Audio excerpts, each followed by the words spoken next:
श्रोते हो, नमस्ते. आपल्या सर्वांना शुभ दिवस. श्रोते हो, स्वतःचा आदर माणसानं कसा करावा हे आपल्याला माहिती असणं गरजेचं आहे. जे तुम्हाला भेटणार नाही ते शोधणं थांबवा. भीक मागणं कायमशी बंद करा. आवश्यकतेपेक्षा जास्त बोलणं थांबवा. जेव्हा लोक तुमचा अपमान करतात तेव्हा त्यांना लगेच सामोरे जा. दुसऱ्याचं अन्न ते जेवढं खातात त्यापेक्षा जास्त खाऊ नका. तुम्ही काही लोकांना भेटणं कमी करा, विशेषतः जर ते प्रतिसाद देत नाहीत तेव्हा. श्रोते हो, स्वतःमध्ये गुंतवणूक करत राहा आणि स्वतःला आनंदी करा. इतर लोकांबद्दल गप्पा मारणे थांबवा. श्रोते हो, बोलण्यापूर्वी विचार करा, कारण लोक तुमची किती कदर करतात यापैकी 80% तुमच्या तोंडातून बाहेर पडतात. नेहमी सर्वोत्तमच पाहायचं. ज्या पद्धतीनं तुम्हाला संबोधित केलं जावं तसेच कपडे घालायचे. एक यशस्वी व्यक्ती व्हा. तुमच्या देहात तुम्ही व्यस्त राहा. वेळेचा नेहमी आदर करा.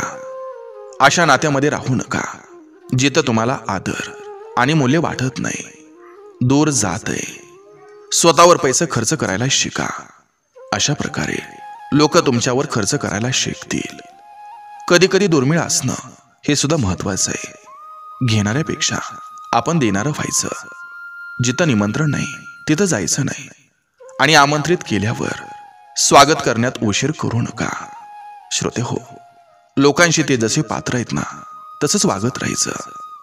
त्याने तुमचं पैसे देणं हे सोडलं तर 2 कॉल प्रयत्न पुरेसे.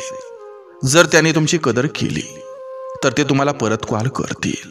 आणि सगळ्यात महत्वाचं, तुम्ही जे करत असताना त्यामध्ये चांगले व्हा आणि सर्वात उत्तम व्हा. नक्की विचार करा. चला, आजही आपल्यासाठी सुंदर विचारांची ही शिदोरी, ही मालिका अशीच पुढे घेऊन आलोय. चला करूया सुरुवात सुंदर विचारांना, सुंदर सुविचारांना. जर लोकांना तुमचा स्वभाव आवडत नसेल तर लोक बदला, तुमचा स्वभाव नाही. नातं टिकवण्यासाठी माणूस त्या चुकांची पण माफी मागत असतो ज्या चुका त्यानं कधी केलेल्याच नसतात.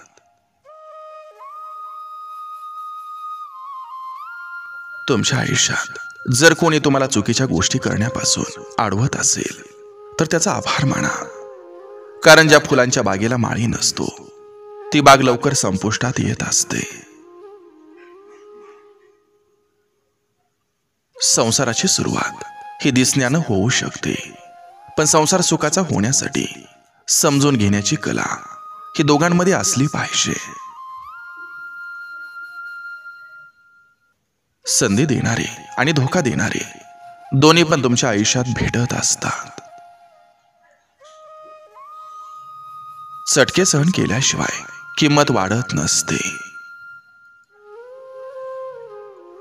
गरिबी खूप वाईट असते. ना इज्जत मिळते ना कोणी नीट बोलतं. जो येतो तो फक्त टोमणे मारून आपली इज्जत घालवायचा प्रयत्न करत राहतो.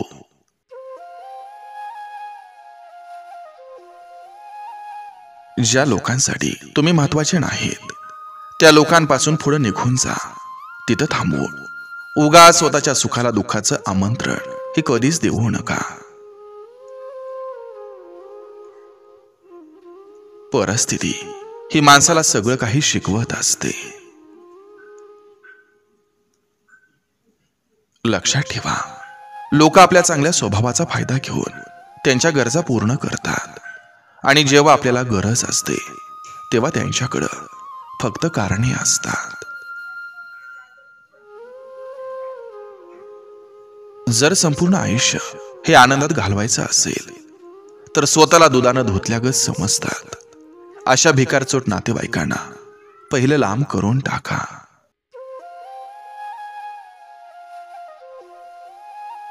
आपण जर सगळ्यांसाठी अवेलेबल राहत असेल तर आपल्या वाईट वेळेत आपल्यासाठी कोणी येणारच नाही. कारण हा जमाना कामापुरता मामा बनवतो आणि काम झालं की ओळख द्यायला सुद्धा महाग होतो. माणूस पोटा पाण्यापुरता स्वार्थी असावा, पण एखाद्याचं आयुष्य बर्बाद करेल एवढा कपटी नसावा. स्वतः कमावलेल्या 1 रुपयाचा स्वाभिमान असावा, पण आयत्या भेटलेल्या लाखो रुपयांचा कधीच गर्व नसावा. कारण वेळ प्रत्येकाची येत असते.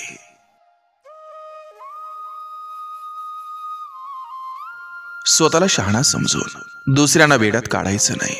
कारण वेळ प्रत्येकाला संधी देत असते. स्वतः मैदानात उतरायचं, खेळायचं, भिडायचं, नडायचं, पण मागं नाही हटायचं. जर शांत बसलात तर या चालू दुनियेमध्ये तुमचा सुपडा साफ केलाच म्हणून समजा. एड्याचं सोंग घेऊन नेहमी शांत राहायचं. कारण कोण किती नालायक आहे हे बरोबर ओळखू येतं. आई एक सुंदर सृष्टी आहे. कारण या स्वार्थी जगात ती एकटीच आहे, जिला नेहमी तुम्हाला आनंदी बघायचं असतं. आपल्या दुःखात सोबत नसणाऱ्या माणसाला आपल्या सुखात बोलवून पण काहीच अर्थ नसतो. आला तरी तो आपल्या चुका काढून आपल्याला कमी दाखवायचा प्रयत्न करतो.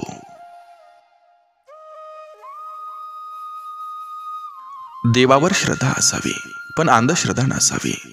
आणि लोकांवर विश्वास ठेवावा पण तो आंधळा नसावा.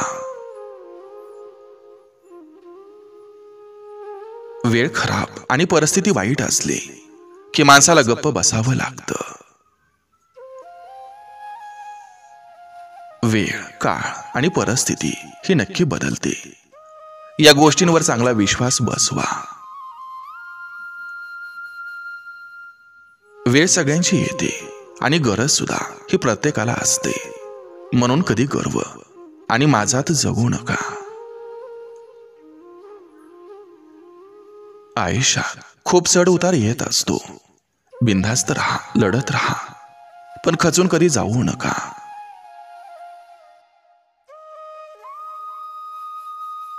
वचन देताना असं द्यायचं की ते आयुष्यभर निभावता येईल. कारण त्याच्यावर समोरच्या व्यक्तीचा विश्वास हा अवलंबून असतो.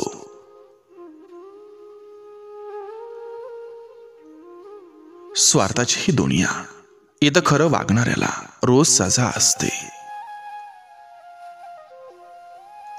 आयुष्यात दुःखाविरुद्ध एकट्याला लढता आलं पाहिजे. कारण जवळचे साथ द्यायला कमी आणि मजा बघायला जास्त असतात.